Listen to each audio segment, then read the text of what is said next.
suis convaincue qu'un jour, vous vous êtes déjà fait confronter dans vos croyances. Et peut-être ça ne vous a pas dérangé, parce que vous étiez tellement convaincu que vous vous êtes dit, il va réaliser un jour puis il va changer d'idée. Peut-être que ça vous a heurté aussi. Ben voyons voir si ça a du sens de penser comme ça. Ou peut-être ça vous a mis en doute. Ah ouais? Ben, j'ai toujours cru que sur ce sujet-là. Je pense que je vais aller faire des recherches. On verra bien. Et pourtant, selon votre réalité autour de vous, les croyances que vous aviez, ça faisait toujours sens. Écoutez cette vidéo-là au grand complet. Parce que vous allez réaliser comment nos croyances, qui font partie de notre monde à l'intérieur de nous, font en sorte qu'on perçoit, puis qui ont une influence, en fait, c'est qui ont une influence sur notre perception du monde autour de nous.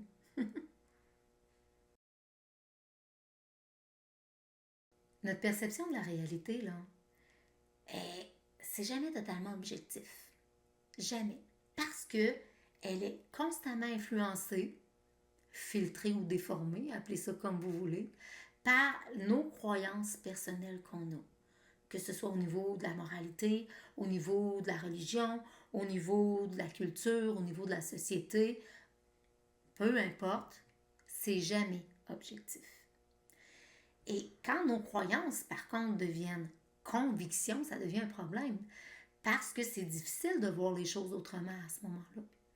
Et puis, quand on n'est plus capable de voir les choses autrement, dans notre évolution personnelle, que ce soit personnelle, professionnelle ou même sociale, on est porté à stagner parce qu'on ne peut plus voir les choses autrement.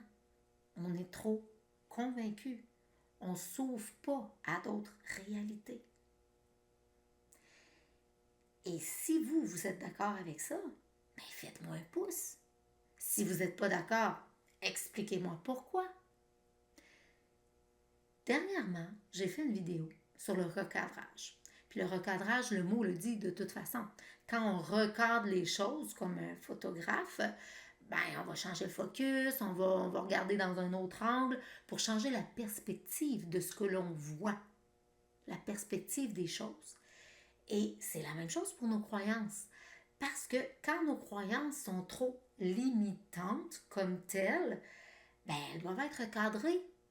Et quand elles sont recadrées pour changer sa perspective, là, tranquillement, on est capable de les mettre en doute. Puis des fois, on les garde quand même parce que, au final, c'est ce qui fait le plus de sens. Et d'autres fois, on est capable de les rejeter parce qu'elles ne font plus sens à ce moment-là. Et changer ses croyances, c'est tout un processus comme tel. C'est une progression d'idées. Parce que, tout d'abord, on doit accepter que c'est une croyance et non une réalité. Parfois, on est tellement convaincu de notre croyance que quand on discute avec quelqu'un d'autre qui n'a pas les mêmes convictions, entre guillemets, croyances, bien, on essaie de le convaincre parce que nous, on est convaincus de cette croyance-là. Et puis là, on se met à faire des recherches là, pour trouver des études qui vont convaincre l'autre. Mais ce n'est pas toujours le cas parce que ces études-là, des fois, il n'y a aucun fait. Elles sont basées sur des théories. Ça m'est déjà arrivé d'ailleurs. J'avais une personne, une connaissance que je respectais énormément et j'ai osé lui dire que je n'étais pas du tout d'accord avec la théorie qu'il me disait. C'était une idéologie pour moi, c'était des croyances que j'embarquais pas là-dedans du tout.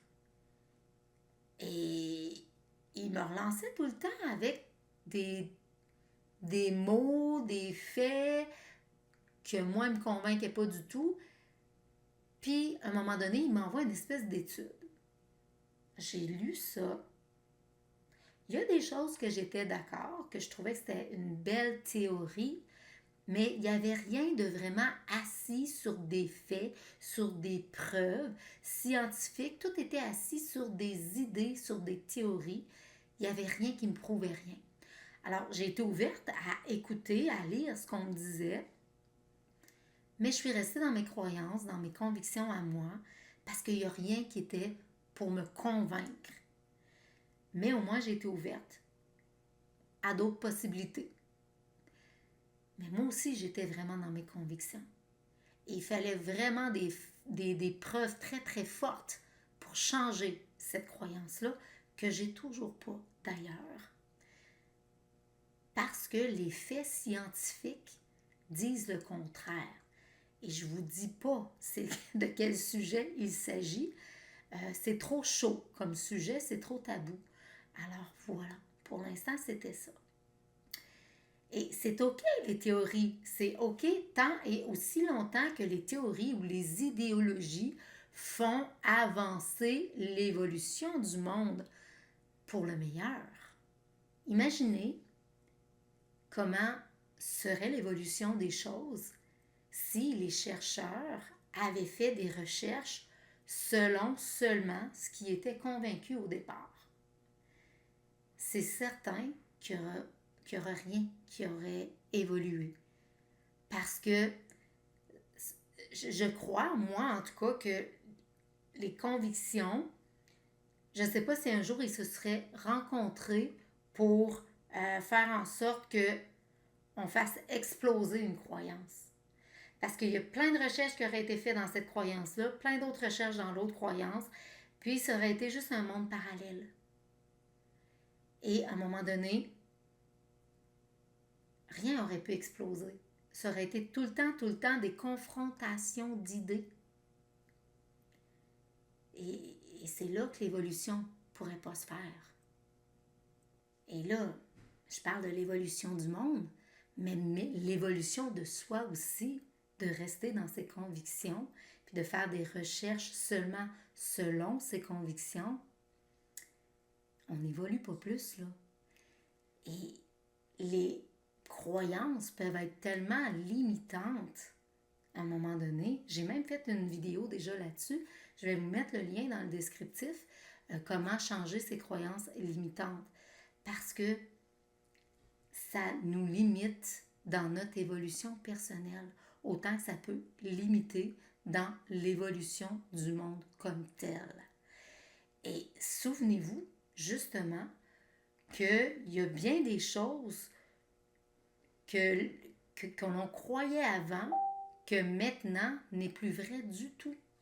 À cause des faits, des preuves qui ont été avancées, des sciences qui ont été là.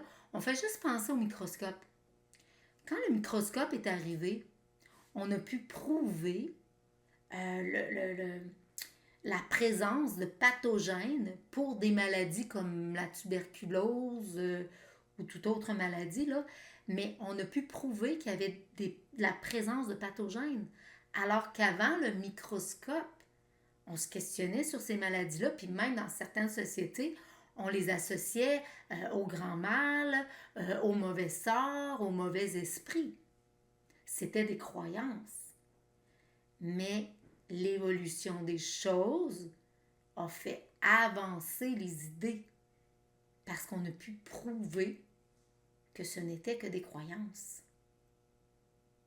En tout cas, c'est une des idées, le microscope, que j'ai pensé. Et c'est sûr, j'en ai d'autres idées, mais j'aimerais ça vous entendre, vous, sur qu'est-ce qui, avant, était une croyance pour la société, pour le monde entier, et qui maintenant n'est plus parce qu'il a apporté des faits. Ou peut-être même dans votre vie. Est-ce qu'il y avait une croyance avant que vous aviez, puis à force de vous ouvrir l'esprit, vous avez découvert que c'était vraiment pas ça, mais vous étiez convaincu avant. Je suis vraiment curieuse. Écrivez-moi ça dans les commentaires. Moi, je vous dis que quand vous êtes convaincu de quelque chose, que vous savez que c'est une croyance qui devient une conviction, juste pour la challenger un peu, là, changez-vous en chercheur. Mais en chercheur neutre, complètement neutre. Allez chercher tout ce qui peut conforter vos convictions. Allez chercher tout ce qui peut dire contraire, tout ce qui peut heurter ces convictions-là, qui font le contraire. Vérifiez ce que ça vous fait en dedans quand vous voyez ça. Est-ce qu'il y en a qui font du sens pour vous ou pas? Et aussi, avec les nouvelles informations que vous avez eues, comment vous vous sentez en dedans?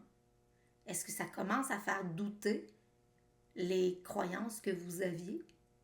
Est-ce que ça vous a bâti de nouvelles croyances maintenant, avec ces nouvelles connaissances-là? Faites toujours ça quand vous avez une croyance qui vous limite parce que vous en êtes convaincu. Faites vos recherches, mais dans les deux sens. C'est vraiment important d'avoir le pour et le contre. Et après ça, c'est un libre arbitre qui vous appartient de ce que vous gardez, de ce que vous rejetez. Puis vous allez peut-être être même surpris de peut-être tout rejeter complètement, puis presque rien garder de ce que vous aviez comme croyance avant. Si vous, là, vous en avez des croyances, des convictions qui vous limitent parce que vous savez que ces convictions-là, c'est peut-être juste des croyances, puis que vous aimeriez ça, les changer, mais que vous ne savez pas trop comment, même après avoir fait des recherches, il y a quelque chose qui vous maintient à ces croyances-là. Vous ne savez pas quoi. Mais vous n'êtes pas capable de vous en débarrasser. Puis que vous avez besoin d'aide pour ça. Mais prenez rendez-vous avec moi pour en discuter. Juste en discuter ensemble. Puis ensemble, on va évaluer, après une discussion téléphonique d'environ 30 minutes, si je suis la personne qui peut vous aider à apaiser, diminuer, peut-être même faire disparaître ces croyances-là qui vous limitent. Mais en attendant, tout ce que je peux vous souhaiter, c'est de toujours avoir des croyances ou des convictions aidantes qui peuvent collaborer au mieux à votre évolution personnelle à vous.